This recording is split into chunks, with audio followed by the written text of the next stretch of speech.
Took a walk on the seaside. Bless the King, B. What's going on, G? Y'all want to talk to the Pope. This message is straight to the Pope. This memo. Good afternoon, Mr. Pope. That's your job, man. That's your job title. That's your name. That's your full name. Mr. Pope. Okay, that's your job title. That's the title you go to bed. That's the title you wake up, guys. That's your name. That's your full name. Mr. Pope. That's your first name and last name, Mr. Pope. That's what you're gonna take the grave with. That's what you're gonna, when you meet your Lord and judgment comes down upon you, Mr. Pope, it's because of your name. Forget about all these extra names, your surname, your family name. It's not about that. It's about your job name. That's your full name, Mr. Pope. Hand over the keys, Mr. Pope. And give me my $3 million, because that's all you're worth to me, guy. I don't care how much money you have, B. To me, you're worth $3 million. All your artifacts, your treasures, and everything to me is nothing, guy. You're only worth to me $3 million, guy. Pennies to the dollar, guy. The only reason I'm keeping the Vatican intact is because of Jesus Christ. He likes that place, B. He's like, he feels it.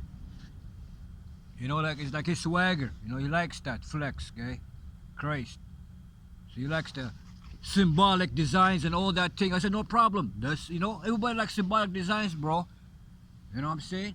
So he says, yo, well, just because these people, they're, you know, they show initiative and they have symbolic and, you know what I'm saying, it's romantic and symbolic, we're going to preserve it. I said, absolutely, I agree.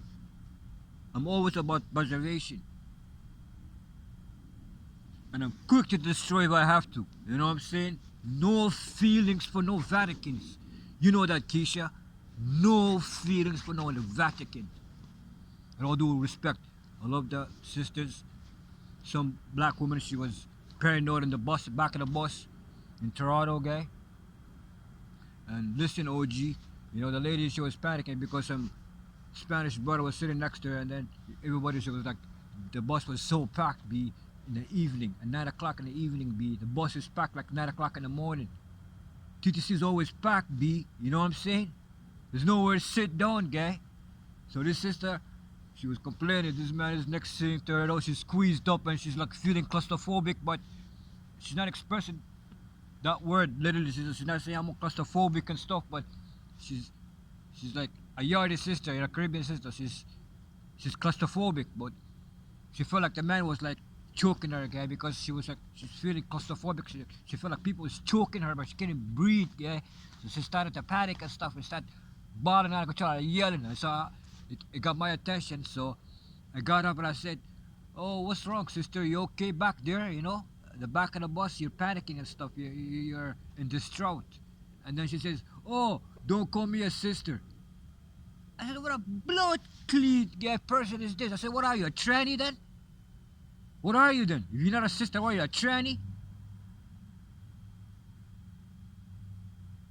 Right there and then her plight and her sufferings was devalued because of how she's trying to change the subject right away to negativity. She said, "I'm not your sister." I said, "Then you're a tranny." I yelled out loud in the bus. Everybody looked at her as a tranny. If you're not a sister, then you're a tranny, B. You're pissed standing. Another tranny just bawling, guy. So if I'm not your sister, if you're not my sister, you're a tranny. That's all I know, yo. So be careful, black sisters, black women.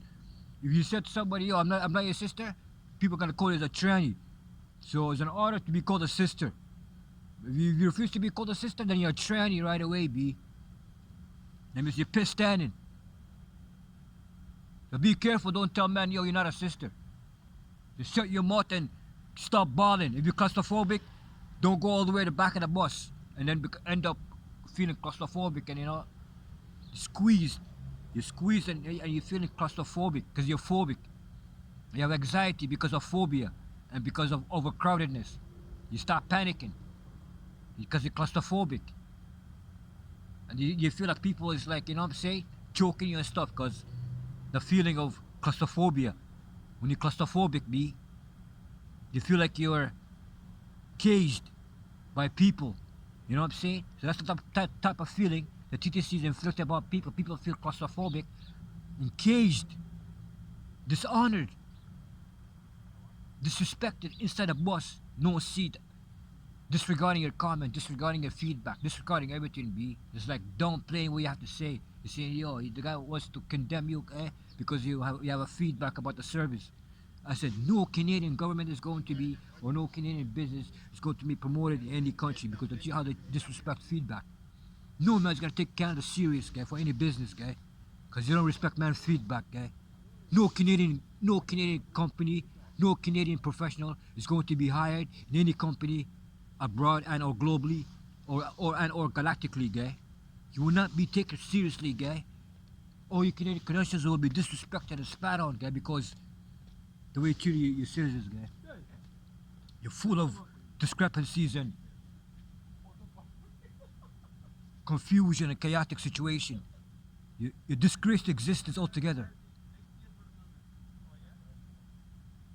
So as a Canadian who has Canadian credentials, Canadian universities, be careful, B.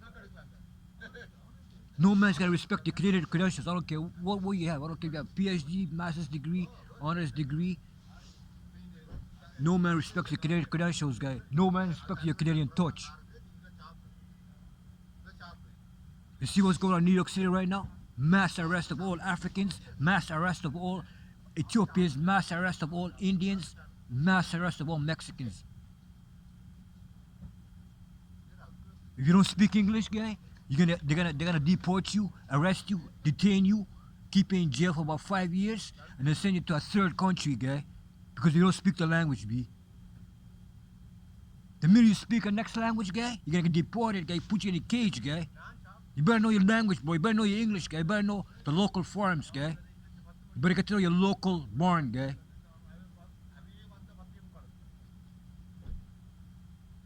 Nobody cares about you or your experiences, guy. Okay, guys? So just know this, fams. And to the Pope, yo, you see what's gonna happen to Warren Buffett, guy? Warren Buffett's feet is gonna be swallowed, and his tongue is swallowed, guy. So those two things are happening to the Warren Buffett team. Swollen feet and swollen tongue. So yo, just watch out, Mr. Pope. What's gonna happen to Warren Buffett? Cause that's your fifth next, guy. Swollen feet and swollen tongue, bro. That's all I know for you. Sayonara, salam.